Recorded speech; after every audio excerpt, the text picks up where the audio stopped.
Si j'ai bien compris, Lina n'est pas vraiment ta fille. Les liens du sang ont peu d'importance à mes yeux. Je la considère comme ma fille. Deviens le roi loup et grâce à lui, rends justice à ton peuple. Bonjour à tous, c'est Simon et je suis avec vous pour parler du Roi Cerf. Qu'est-ce que c'est le Roi Cerf? C'est un animé qu'on attendait depuis pas mal de temps parce que nous on a eu la chance de le découvrir il y a de longs mois. En effet, because la crise sanitaire, tout simplement sa sortie a été repoussée longuement afin de coïncider aussi avec celle au Japon. Alors, on avait très envie de vous parler parce que c'est le premier long métrage de Masashi Ando, mais Masashi Ando, ça n'est pas n'importe qui, il a un parcours très spécifique et surtout le film, en apparence, peut sembler, on va dire, s'inscrire dans la droite lignée d'une certaine tradition de l'animation japonaise, alors qu'en fait, il nous propose justement d'ouvrir nos perspectives, d'ouvrir les vannes et d'aller voir ailleurs. De quoi cause le Roi Cerf? Le Roi Cerf nous amène donc dans un royaume, dans un lieu, dans un empire qui n'existe pas. On est, on va dire, grosso modo dans le régime un peu de la fantaisie japonaise. Empire où, on va dire, en gros, deux groupes sociaux s'affrontent. Un groupe plus orienté technique, rationalité, et un autre plus spirituel. Enfin voilà, il y a comme ça des tensions de ce type. Je vais pas trop spoiler pour que vous puissiez découvrir cet univers parce que c'est un des grands plaisirs du film. Il y a un univers qui est, je dirais, pas complexe dans le sens où il serait difficile à appréhender, mais qui est très riche. Donc je vais essayer de vous en dire le moins possible, juste ce qu'il y a besoin, voilà, pour que vous fassiez une idée du type de récit dans lequel on va. Et donc dans ces deux factions, au-delà des tensions internes qui régissent leur rapport compliqué, il y a également une fichue épidémie qui se répand. Une épidémie qui est pas super cool parce que comme toutes les épidémies, elle tue les gens. Et il se trouve qu'elle est notamment répandue par des meutes de loups sombres qui, à la moindre morsure, vous font tomber malade. Et bien donc dans cet univers-là, nous allons croiser un ancien guerrier qui s'appelle Van et qui est le dernier des représentants, on va dire, de sa caste, de son groupe, qui va se retrouver à survivre in extremis à une attaque de loups, tout en sauvant la vie d'une petite jeune fille. Et bien donc tous les deux vont continuer leur chemin, bon gré mal gré, jusqu'à ce qu'on dépêche à leur côté un médecin de génie qui se dit que ces deux-là ayant survécu, il y a peut-être moyen, grâce à eux, de créer un antidote. Je vous en dis pas plus, parce qu'ensuite il va y avoir un scénario, encore une fois pas complexe, mais fin, avec beaucoup d'embranchements, beaucoup d'événements, beaucoup de changements, et qui a une particularité, mais ça j'y reviendrai ensuite, c'est qu'il arrive à la fois à travailler, on va dire, la vision d'ensemble, à nous parler du décor, même du décor politique dans lequel évoluent nos personnages, tout en restant toujours arrimés à ses protagonistes, à leurs émotions, à leurs enjeux, à leurs conflits, à leurs contradictions. Et là, tout de suite, je vais faire une petite pause, parce que quand je vous ai dit ça, vous vous rappelez peut-être, vous dites « Oh là, on dirait un peu du Ghibli,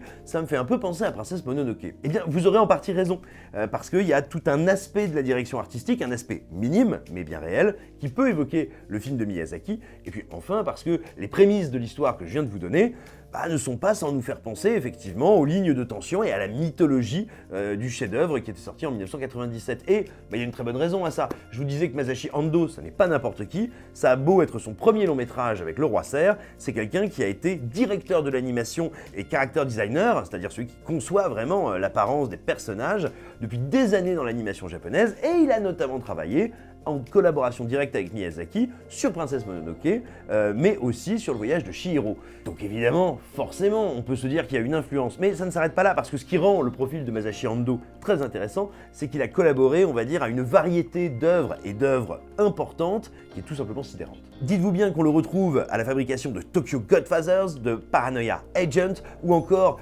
d'un film qui pour moi est un des plus beaux films de ces dernières décennies, qui est Le Conte de la Princesse Kaguya, c'est-à-dire des œuvres radicalement différentes les unes des autres, souvent d'une richesse plastique énorme et avec des propositions d'animation à chaque fois très spécifiques, très singulières. Donc on était évidemment curieux de voir sa première mise en scène à lui, et ce qui est très intéressant, c'est que on a beau savoir, on a beau sentir qu'il a probablement pas un budget comparable à certaines des œuvres que je viens de vous citer, comme évidemment il connaît son métier, il arrive à tirer la substantifique moelle des moyens dont il bénéficie, et techniquement le film est très beau. On est sur des couleurs qui sont à la fois très clair, mais sur un dessin que je trouve des fois assez presque un peu tranchant, un peu cristallin. Il arrive à tirer le meilleur de plein de styles différents et je dirais de plein d'écoles de direction artistique différentes pour faire non pas une synthèse, pas un truc mou, mais une vraie proposition qui n'appartient qu'à lui. Alors qu'on se pose tous la question ces dernières années, et c'est une question un peu de journaliste, un peu débile, sur qui sera le prochain Miyazaki. Ce qui est intéressant, c'est que le film de Masashi Ando, il vient nous montrer qu'il n'y aura pas un prochain Miyazaki, qu'en fait la question c'est pas de le chercher, c'est plutôt de constater qu'il se passe quelque chose d'absolument passionnant dans l'animation japonaise, c'est cette ouverture des portes de tous les côtés, cette ouverture de fenêtres qui fait qu'on voit surgir bien des auteurs et bien des metteurs en scène différents et passionnants. Et tout simplement, ces dernières années, on a eu des propositions absolument passionnantes de créateurs tels que Makoto Shinkai ou encore Mamoru Hosoda, des films dont on a souvent eu l'occasion d'être partenaire à écran large et qui nous tiennent fort à cœur. Et ben, on est heureux de voir encore un metteur en scène, un nouveau arriver et faire une proposition de cette force-là. Parce que, encore une fois, je vous le redis, vous allez peut-être lire un peu partout que c'est un film dans la continuité de Princesse Mononoke. Il y a des raisons pour y voir des passerelles à l'évidence. Mais véritablement, il y a un point de vue, me semble-t-il, extrêmement différent sur la façon de raconter un récit et sur les ambitions au sein de ce dernier. Ce ne sont pas du tout les mêmes que chez un Miyazaki. Notamment, par exemple, parce que la focale n'est pas seulement la nature ou pas prioritairement la nature. C'est plutôt les lignes de tension, les lignes de fraction humaine, philosophique, sociale, sociétale qu'on va retrouver entre des gens qui veulent privilégier la nature, des gens qui vont privilégier le religieux, le spirituel ou une forme de religieux extrêmement autoritaire. En gros, tous les types d'extrémisme possibles et comment essayer de trouver là-dedans une forme, non pas de raison, mais de juste milieu, de bien commun, encore une fois une forme de collectif. Le duo, qui est en fait assez rapidement un trio dans le film central, est plutôt très prenant. Ces trois héros sont un excellent vecteur pour tout ce qui va se passer après. Alors moi j'essaie, il faut pas vous cramer l'intrigue, mais voilà, véritablement le film est extrêmement intéressant à ce niveau-là. Alors il y a un truc qui, je pense, en séduira certains. Moi j'ai plutôt été séduit, qui sera peut-être la limite pour d'autres. Le film essaye de ne pas partir, on va dire, mais c'est sans doute aussi bien parce que ça lui permet de se distinguer de pas mal d'autres auteurs japonais. Le film choisit de ne pas verser dans le pur fantastique ou dans la pure poésie pour terminer, au fur et à mesure qu'avance et que prend de l'ampleur son récit. Et en fait l'effet, c'est que ça lui permet d'aller en termes de mise en scène, de découpage, vers une forme d'épure, vers une forme de fausse simplicité, mais je dirais de force qui me semble plus empruntée finalement à la mise en scène de cinéma qu'à la mise en scène traditionnelle d'animation. Et c'est intéressant parce que du coup, ça réinjecte là-dedans d'autres influences qu'on voit un petit peu moins souvent. Et par exemple, moi je vous dirais que le film me fait beaucoup plus penser dans son découpage à du Mishima ou à du Kurosawa, par exemple, qui a du Miyazaki. Et ça fait plutôt bien plaisir. Ceux qui apprécient le cinéma japonais, je pense, ils trouveront largement leur compte et vont un peu prendre leur pied. Et en revanche, si vous êtes moins familier de tout ce pan-là du 7e art, c'est aussi une très bonne porte d'entrée. Parce que justement, le film va pas vous mettre un gros coup de boule et vous balancer dans un univers auquel vous n'allez rien comprendre. C'est un univers, encore une fois, complexe avec plein de strates, mais qui nous sont amenés de manière plutôt intelligente, plutôt fine narrativement.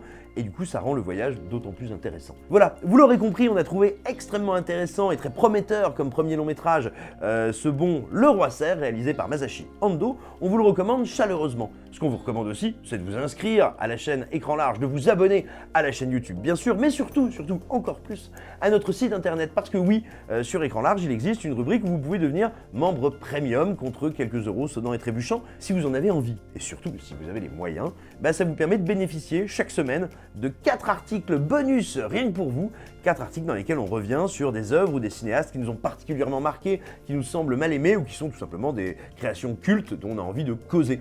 Ces jours-ci, d'ailleurs, si vous êtes fraîchement abonné, vous pourrez découvrir un article sur Phase 4, le meilleur film Lovecraftien avec des fourmis, un film sur la double vie de Véronique qui est beaucoup plus excitant que son titre, mais vraiment en plus. Ou encore, bientôt, un article sur Vampire de John Carpenter, un film souvent sous-estimé, alors que même s'il est un peu fini à la zob, il casse ses petites pattes arrière à un truc comme Entretien avec un vampire de Anne Rice. Je suis désolé, j'aime pas, voilà. Mais je vous embrasse, je vous fais des gros bisous, abonnez-vous, et abonnez-vous parce que justement, si vous payez Écran Large, vous pourrez légitimement dire, débarrassez-vous de Simon Rio, il est quand même absolument insupportable. D'ici là, passez-vous les nerfs en insultant ma mère, pendant que moi, je lutine la vôtre.